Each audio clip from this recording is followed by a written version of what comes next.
Welcome back to the Green Box Politics, episode 5. Red Stick Mirage, the host. What's happening? So we talked about Alpo, the Kaiser Soze of the dope gang. We talked a little bit about Richard Porter and his demise, how he was killed by Alpo Martinez. According to Alpo, the reason why he killed Richard Porter was because he felt like he was two-timing him and, finessing him out of certain money when it came to the bricks or the drugs. And, according to Alpo, he couldn't trust him. So this is why he killed him. Is that true? The only people who know are Alpo. Whoever was with Alpo. According to Alpo, it was Gary. And the Lord Almighty himself. All right. But that's Alpo's story on how Richard Porter died.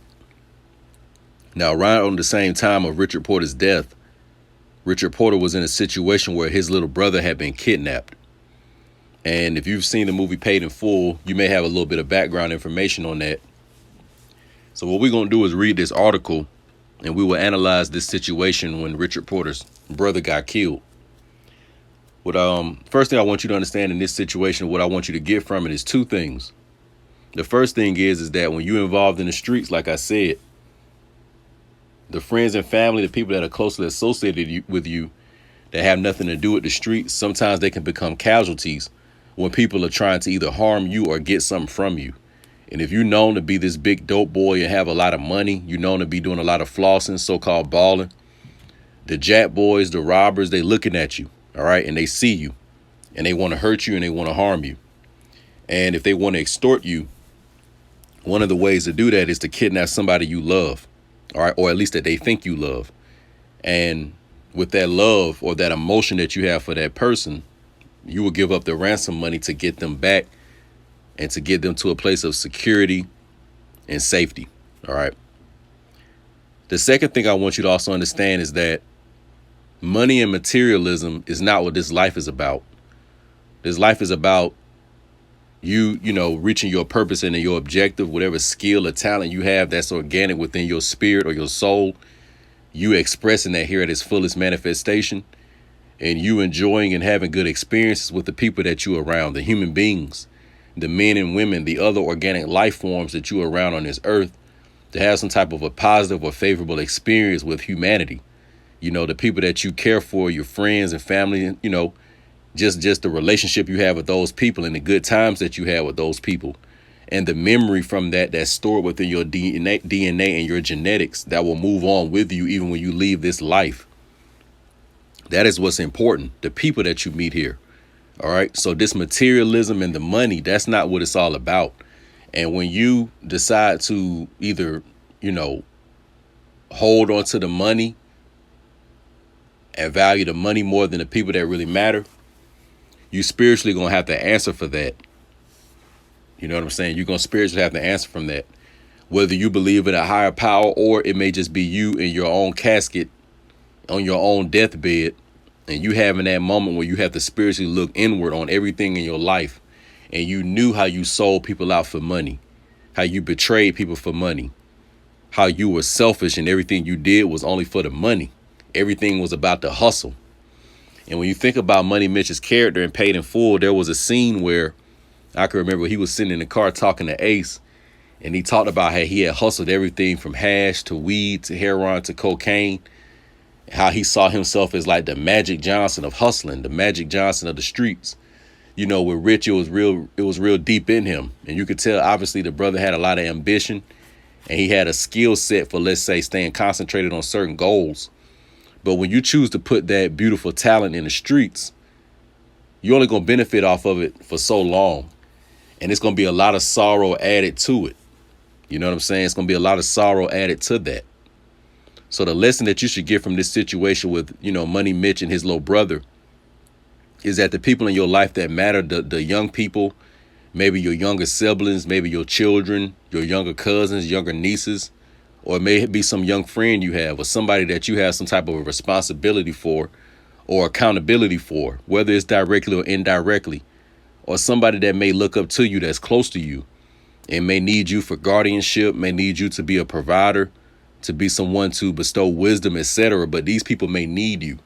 You got to understand that the choices you make in your life, they have to include how it's going to affect somebody else and influence them.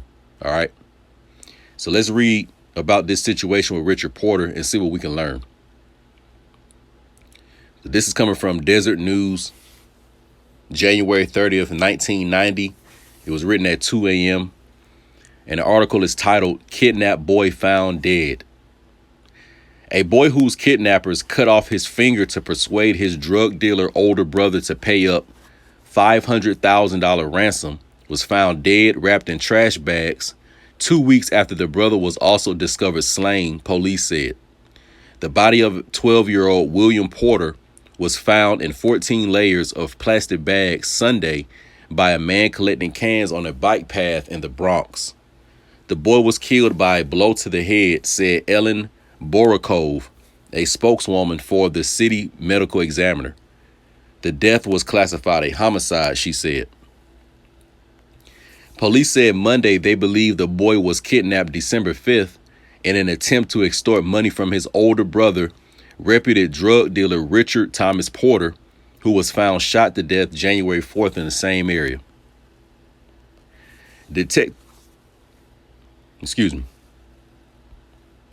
Detectives speculated at the time that the elder Porter, who had refused to cooperate with the police investigation, may have been trying to obtain the boy's release on his own. Williams' 25-year-old brother was reputed to control several drug dealers in Harlem. He was found shot in the head and chest. His wallet with more than $2,000 in it was found on his body.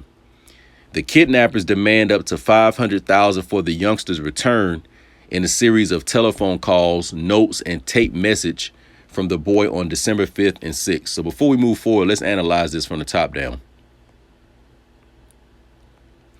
So, the background of the story is that Richard Porter's younger brother was kidnapped, and the kidnappers said they wanted $500,000 to get him back. So that was the ransom fee that they were charging. And Richard Porter did not go to the police to make them aware of his brother's situation. And he chose to go in the streets and try to get his brother back on his own. Whatever your opinion of that is, whether you think he should have went to the police to get some type of a help, or if you think he should have stood on principle and got it out the streets and did it on his own, that's up for you to decide. But we can clearly see from the choice that Richard Porter made that he didn't want to go to the police because maybe he was worried about his street reputation.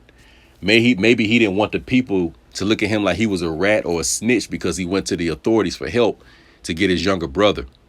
So in this situation, when it came to the morals and principles of the street or the individual security and survival of, we could say, his bloodline through his brother, could it be that Richard Porter chose the streets? And could it be that Richard Porter chose his reputation over getting his brother back?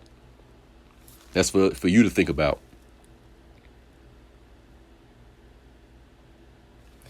It goes on to say that the kidnappers demanded up to $500,000 for the youngster's return in a series of telephone calls, notes, and a tape message from the boy on December 5th and 6th.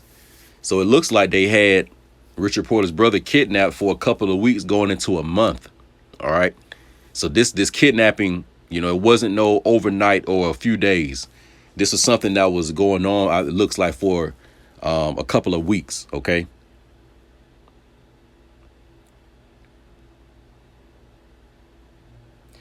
It goes on to say a police source said one of the ransom demands included Williams' severed right index finger and a short tape message, which were left in a coffee cup in a restaurant bathroom. Quote, "They cut my finger off," the sixth grader cried on the tape, according to the police. Quote, "Please help me. I love you, mommy," end quote. All right. So that's a very, very sad situation. Rest in power to the soul and spirit of Richard Porter's younger brother. I believe the young man's name was Donnell. And, power and love and support to him that he can live a better life in another lifetime somewhere in space and time. So let's evaluate this. So ultimately, Richard Porter's brother is kidnapped. And For those of us that, may have watched Paid in Full or even did some background information, we know that Richard Porter's uncle has something to do with this. Richard Porter's uncle was the mastermind behind this entire situation, because Richard Porter's uncle was very, very jealous. He was materialistic. He was older, and he wanted the resources and the glitz and glamour and the money that Richard Porter had. He was always snooping into Richard Porter's business. He always wanted to be a part of Richard Porter's drug game and his drug business, but Richard Porter wouldn't allow him in.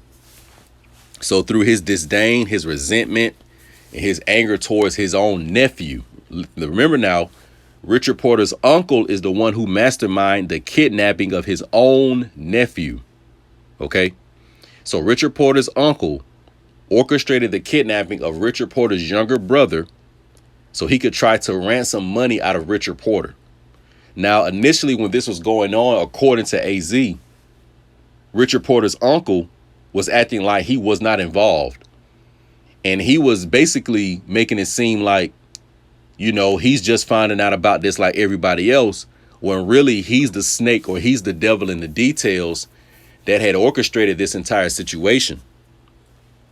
And the other men involved with this, did they know Uncle Ice? That's what his name was in the movie, or Richard Porter's uncle. Did they know that this was a young boy that they were kidnapping and doing this ransom? Who knows? Only they do. But through some, a little bit of investigation that I did, it appears that one of the men involved, named Preacher, aka the Black Hand of Death, he was involved in this situation, but he was not necessarily the ringleader of this situation. He had to be accountable for it. He was there. He was involved. But it looks like maybe the uncle is the one that put all this together. All right. So Richard Porter's brother is missing. All right. He doesn't go to the authorities. Time is going by. They ask for the ransom money. Richard Porter doesn't initially give up the money. Is it because maybe he didn't have it? Or maybe he had it and he didn't want to give it up? Only Richard Porter truly knows. But either way it goes, he tried to negotiate to get his brother back instead of just giving them the number that they asked for so he could quickly get his brother back, so his brother could be secure. So, and also according to AZ, there were certain other guys in the streets that they were cool with that were giving Richard Porter resources to help get his brother back. For example, if I can remember correctly, Alpo himself said he gave Richard Porter some money that he can include for the ransom.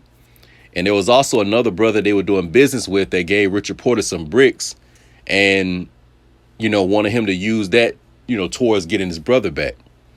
Now, you also got to remember that while Richard Porter is in this situation with the kidnapping, this is around the same time that Alpo found out about Richard Porter two-timing him with the bricks and upcharging him. So now you got Alpo, choosing to want to resolve this conflict while Richard Porter is in a very, very compromised situation. He's trying to get his little brother back. And at the same time, Alpo was coming at him about these bricks, not really even knowing that Alpo is planning on killing him. So this was a very, very dark, negative time period, for their whole little, mob and little crew of people at the time. And time is going on. So eventually at a McDonald's or, some local store, there's a coffee cup, and inside this coffee cup is actually a severed finger from Richard Porter's younger brother and a recorded tape where they got the young man on there pleading for his life and telling them that they cut his finger off, etc. All right. So this was a very, very situation, and it was a very, very gruesome situation. But, through all this, what ended up happening was Alpo kills Richard Porter. All right. And I believe Alpo killed Richard Porter prior to the men releasing Richard Porter's younger brother. So once Richard Porter was dead and they found out that Richard Porter was dead, maybe that made them feel like they're not going to get the money, or, they got to try to hurry up and clean the situation up so they won't get caught. So they end up killing the younger brother and placing his body in the same vicinity that Richard Porter's body was found. And according to AZ, he thinks that maybe they did that so when the authorities find Richard Porter's body and his younger brother's body in the same area, that they would tie the killing of the younger brother to whomever may have killed Richard Porter. And this is why Alpo was saying in some of his interviews that the authorities thought that he had Richard Porter's younger brother killed. But he was saying he didn't have anything to do with that. And of course, it was later on found out that it was Richard Porter's uncle. In the movie, I think his name was Ice, but I think his nickname may have been Apple in real life. But it was Richard Porter's uncle, that guy Preacher, the Black Hand of Death, and some other guy. They ended up going to prison for it. All right. So, you know, it's a very, very unfortunate situation. But here you have again where these street morals and this street code, you know, where the person involved in the streets, they got to make a decision. Richard Porter could, and also too, after they found the cup, you know, at the McDonald's with the finger in it and the recording, I believe that Richard Porter's sister took that to the police. So that was the first time that maybe any of them had contacted the police about the situation, because Richard Porter was, you know, I guess trying to handle it on his own in the streets. But really, it was too much. You know what I'm saying? It was just way too much going on at that time period. So the predicament Richard Porter found himself in is that, you know, am I going to go to the authorities and help, you know, my little brother by telling them that he's been kidnapped, you know, maybe telling them who I think did it, where he may be, so it can speed up the time of them finding my brother and saving his life. But on the flip side, people in the streets may look at me like, man, he's running to the cops. Man, we may not be able to do business with him no more. Man, he's a snitch. He is a rat. We can't trust Rich, et cetera, et cetera, et cetera. And he didn't want to be looked at that way. So that may have been the reason why he didn't go to the police. And then the second thing is that the 500,000 or the 300,000 or however much it was that these guys asked for, did Richard Porter already have that, or did he quickly have access to that? But maybe he just didn't want to give the money up, because it was some other things I was looking at, you know, and it was saying that during this time period, I guess Richard Porter was taking a lot of financial losses in the streets. So maybe his empire was compromised financially. So if he may have given up whatever bricks he had or whatever money he had to give his little brother, maybe that would have took him down to zero and he would have had to build back up. You know, could that be true? And that may have been something Richard Porter didn't want to do, and that's why he was hesitant. You got to remember that at this time period, Richard Porter was what, 24, 25 in his early or mid 20s.